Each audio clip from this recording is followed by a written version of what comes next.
తెలంగాణలో కందిపప్పు ధరలు భగ్గుమంటున్నాయి. బహిరంగ మార్కెట్లో కిలో కందిపప్పు ధర 200 పలుకుతుంది. దీంతో సామాన్యులకు ఈ పప్పు అందకుండా పోతుంది. కొందరు హోల్సేల్, రిటైల్ వ్యాపారులు భారీగా కందిపప్పును ముందే కొని కృత్రిమ కొరత సృష్టించమే అధిక రేట్లకు కారణమన్న ఆరోపణలు వినిపిస్తున్నాయి. పెద్ద వ్యాపారులు అవసరం మేరకే కందిపప్పును బయటకు రిలీజ్ చేస్తూ రేట్లను కంట్రోల్ చేస్తున్నారని చిరు వ్యాపారులు అంటున్నారు.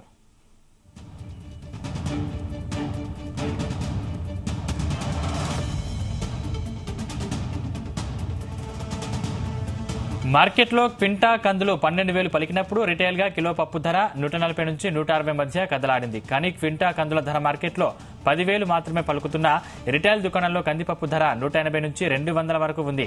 గతేడాదితో పోలిస్తే ఈసారి తాండూరు ప్రాంతంలో కందుల దిగుబడి పెరిగిందని మార్కెటింగ్ శాఖ అధికారులు చెబుతున్నారు. దాదాపు 30% పంట అధికంగా వచ్చిందని అంటున్నారు. పోయిన సంవత్సరం తాండూరు మార్కెట్లో క్వింటా కందుల ధర 12,000 వరకు పలికింది. అయితే ఈసారి వ్యాపారులు క్వింటాకు 10,000 లోపే ధర పెట్టుకున్నారు. కానీ రిటైల్ మార్కెట్లో కందిపప్పు ధర మండిపోతోంది.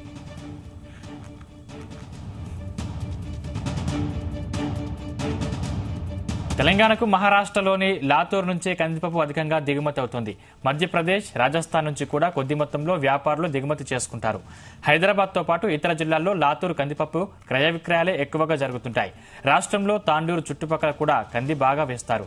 ఈ పప్పునకు డిమాండ్ ఉంటుంది.